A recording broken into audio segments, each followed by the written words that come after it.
सो ये है स्टाउडिंग दी हेवंस की एपिसोड नंबर 21 की एक्सप्लेनेशन। पिछले एपिसोड में यीफान चिंगफेंग टाउन में पहुंच के ली और वांग फैमिली के बीच में कॉन्फ्लिक्ट क्रिएट करवा देता है। तो यहाँ पे पहले सीन में उस लॉन्डे को देखते हैं जो ली फैमिली के गुंडों को रात को मिला था। अब वो अपने आप को तोप समझ के रेस्टोरेंट में एंटर करता है और बाकी सारे लोगों को बाहर जाने के लिए बोलता है। तो रेस्टोरेंट ओनर की ग्रैंड डॉटर कहती है तुम यहाँ पे क्यों आए हो, जाओ यहाँ से, और वो उसे धक्का मार के बाहर निकालने की कोशिश करती है। तो उसके ग्रैंडफादर रोकते हैं। वो इंसान कहता है जैसे ये बड़ी होती जा रही है इसकी शक्ल अपनी माँ से मिलती जा रही है। तो रेस्टोरेंट ओनर कहता है 7th यंग मास्टर, अब तुमने इसकी माँ की बात करी ली है तो क्या इसके पेरेंट्स वापस बिल्कुल नहीं आ सकते। तो वो लोमड़ी जैसी स्माइल दिखाते हुए कहता है कि अब मालूम पड़ा कि तुम इस टूटे फटे रेस्टोरेंट को क्यों प्रोटेक्ट कर रहे हो, तो तुम अपनी फैमिली की वापस आने का वेट कर रहे हो। लेकिन तुम ये बात अपनी दिल से निकाल दो क्योंकि उन्हें आखिरी सांस लेते हुए मैंने खुद देखा था। जिसपे वो लड़की कहती है कि तुम झूठ बोल रहे हो, मेरे पेरेंट्स अभी अलाइव हैं। रेस्टोरेंट ओनर कहता है कि उस यूनिशा केव के डिसाइपल ने कहा था कि वो बस इंजर्ड हुए थे और जिसके बाद वो एक डीप क्लिफ में गिर गए थे, तुमने उन्हें मरते हुए कैसे देखा।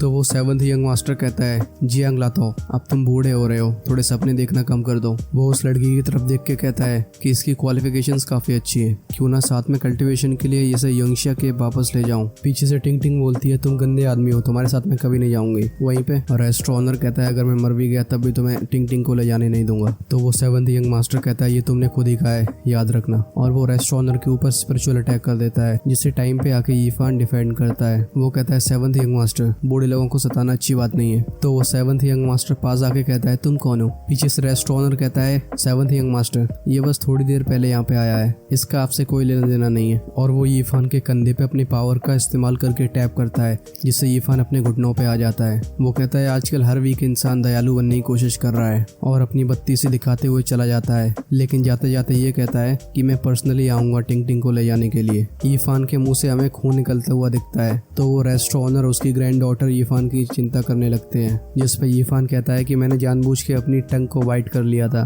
यीफान मन ही मन सोचता है कि इस अटैक से किसी भी नॉर्मल इंसान का 15 दिन में ही काम तमाम हो जाता। यीफान रेस्टोरेंट ओनर से पूछता है कि आपको कोई हिडन केव पता है। तो रेस्टोरेंट ओनर उसे एक केव के पास ले जाते हैं। वो बताते हैं कि जब भी मुझे छुपने की जरूरत पड़ती है तो मैं यहाँ पे आके छुप जाता हूँ। अगले सीन में यीफान बोधिसत्व सीड को हाथ में लेके मेडिटेशन कर रहा होता है। वो कहता है मुझे अपनी कल्टीवेशन को जल्दी से इंक्रीज करना होगा और उसे कल्टीवेशन करते हुए पूरा एक दिन निकल जाता है। फिर हम उसके सी ऑफ कॉन्शियसनेस में एक गोल्डन लिक्विड को फ्लोट करता हुआ देखते हैं जो कि 1 से 2, 2 से 4 और फिर दोबारा से 1 इस तरीके से डिवाइड हो रहा था। फिर हम उसके सी ऑफ कॉन्शियसनेस में कई सारी चेन्स को आते हुए देखते हैं जो कि उस लिक्विड की तरफ बढ़ती हैं। अब वो लिक्विड कई सारे वेपन्स की फॉर्म में चेंज होने लगता है। तो हमें यहाँ समझ में आता है कि यीफान यहाँ पे नए वेपन्स को कंडेंस करने की टेक्निक सीख रहा है। अब हम उस ब्राइट गोल्डन लिक्विड को उस ग्रीन फ्रैगमेंट की तरफ बढ़ते हुए देखते हैं जो कि उससे एक बार टकरा के बाउंस बैक हो जाता है और अपनी शेप्स को दोबारा चेंज करके उस ग्रीन फ्रैगमेंट से दोबारा जा टकराता है। लेकिन इस बार वो बहुत तेजी से बाउंस बैक होता है जिससे यीफान की आंखें खुल जाती हैं और उसके सी ऑफ कॉन्शियसनेस से वो स्क्रिप्चर बाहर आ जाता है। अब वो स्क्रिप्चर उस केव से बाहर जाना चाहता था, इसकी वजह से वो उस केव की वॉल से कई बार टकराता है और फिर अपना रास्ता ढूंढ लेता है। यीफान कहता है ये क्या हुआ और यीफान भी उसका पीछा करने लग जाता है। यीफान जब केव से बाहर आया तो हम बाहर एक घने जंगल को देखते हैं। वो स्क्रिप्चर सामने एक पेड़ में घुसा हुआ था। यीफान उस स्क्रिप्चर को बाहर निकालता है, लेकिन हम तभी आसपास के सारे पेड़ों को अपने आप बीच में से 2 हिस्सों में डिवाइड होता हुआ देखते हैं। अब ये सब देखने के बाद यीफान कहता है कि ये पेज तो एक शार्प वेपन की तरह यूज किया जा सकता है। यीफान कहता है अब उससे मिलने का दोबारा समय आ गया है। और फिर हम उस चिंगफेंग टाउन को देखते हैं जो कि हमेशा की तरह बिजी था और हम उस 7th यंग मास्टर को घोड़े पे जाते हुए देखते हैं।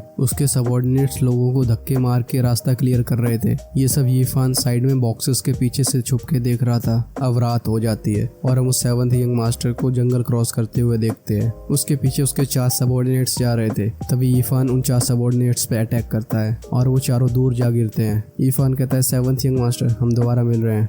लेकिन उस लौंडे को तो अपनी सिचुएशन का कुछ पता ही नहीं था। वो कहता है अच्छा तुम हो। यीफान कहता है मेरी वजह से वांग और ली फैमिली की पुरानी दुश्मनी खत्म होने जा रही है, क्या आप मुझे थैंक यू भी नहीं बोलोगे। तो वो कहता है अच्छा पूरे कॉन्फ्लिक्ट के पीछे तुम हो। यीफान पूछता है क्या तुमने टिंग टिंग के पेरेंट्स को मारा। तो वो 7th यंग मास्टर कहता है मारा तो क्या। अब यीफान उसका ऐसा बिहेवियर देख के और ज्यादा गुस्से में आ जाता है। वो कहता है एक लाइफ के बदले में लाइफ, और इसी बात पे उन दोनों की फाइट वहीं पे शुरू हो जाती है। यीफान सबसे पहले उसके ऊपर एक किक थ्रो करता है जिससे वो अलग और उसका घोड़ा अलग, लेकिन काउंटर अटैक में वो 7th यंग मास्टर यीफान के ऊपर एक स्फीयर अटैक करता है और यीफान उस गोल्डन पेज को उसकी तरफ फेंक के मारता है जिससे वो स्फीयर इजीली डिफ्लेक्ट हो जाता है। अब इतना शार्प वेपन देख के वो 7th यंग मास्टर चौंक जाता है। वो कहता है ये कौन सा वेपन है। यीफान कहता है ये तो एक बुक है, एक बहुत अच्छी बुक। और उन दोनों के के बीच में मारामारी दोबारा से शुरू हो जाती है। इस बार वो 7th यंग मास्टर यीफान के ऊपर 2 स्फीयर शूट करता है, जिससे यीफान अपने उस पेज का यूज करके डिफेंड करता है। अब वो पेज इतना ज़्यादा शार्प था कि हम जंगल में कई सारे पेड़ों को टूटते हुए देखते हैं। अब मौका पाके वो 7th यंग मास्टर यीफान के ऊपर खुद एक स्फीयर लेके अटैक करता है, लेकिन यीफान अपने उस पेज का यूज करके उस स्फीयर को 2 हिस्सों में डिवाइड कर देता है और उस 7th यंग मास्टर को एक लात पड़ती है, जिससे वो वापस फुटबॉल की तरह घूमता हुआ चला जाता है। अब इस किक से वो 7th यंग मास्टर काफी ज्यादा इंजर्ड हो चुका था। अब यीफान उसकी छाती पे लात रख के बोलता है कि तुमने टिंग के पेरेंट्स को क्यों मारा? तो वो 7th यंग मास्टर कहता है कि इससे तुम्हारा कोई लेना देना नहीं है, तुम इस मैटर में अपना मुंह क्यों घुसा रहे हो? यीफान कहता है हमारे अंदर ज्यादा धैर्य नहीं बचाए वत्स, जल्दी से बोलो वरना हम तुम्हारा कचूमर बना देंगे। तो वो डर जाता है और कहता है हाँ बताता हूँ। वो कहता है कि मुझे उन्हें मारना पड़ा क्योंकि एल्डर्स मुझे सीरियसली नहीं ले रहे थे। मेरी क्वालिफिकेशंस काफी अच्छी थी लेकिन मैं उनसे हार गया था। तो यीफान कहता है बस इस वजह से तुम किसी को मार दोगे?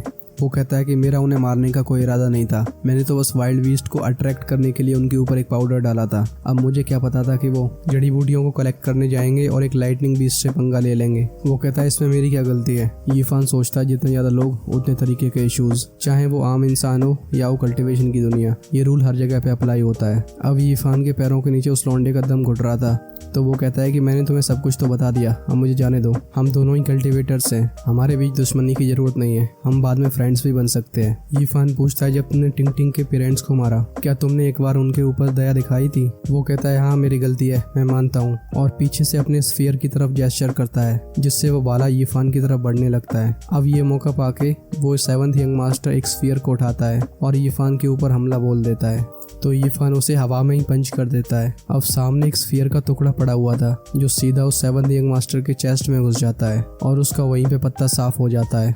यीफान कहता है कि देखो तुमने अपनी खुद जान ले ली है, मुझसे बाद में मत कहना। यीफान उसके स्टोरेज बैग से उस सोर्स को निकालता है जो कि काफी थिक स्पिरिचुअल एनर्जी को रिलीज कर रहा था। यीफान कहता है अगर मैं इसे रिफाइन कर लूँ तो ये मेरे लिए इनफ होगा फाउंटेन ऑफ लाइफ रियल्म तक पहुँचने के लिए। यीफान कहता है मुझे ये अपॉर्चुनिटी देने के लिए धन्यवाद, और वो वहाँ से चला जाता है। फिर हमें एक जंगल दिखता है जिसे यीफान क्रॉस कर रहा होता है, तभी उसके सामने से कई फ्लाइंग हॉर्सेस उसकी तरफ बढ़ते हुए आ रहे थे। यीफान पहचान जाता है कि ये जियांग फैमिली के मेंबर्स हैं। तभी एक लड़की यीफान से पूछती है कि क्या आपने आसपास कहीं जियांग फैमिली मेंबर्स के बारे में सुना है?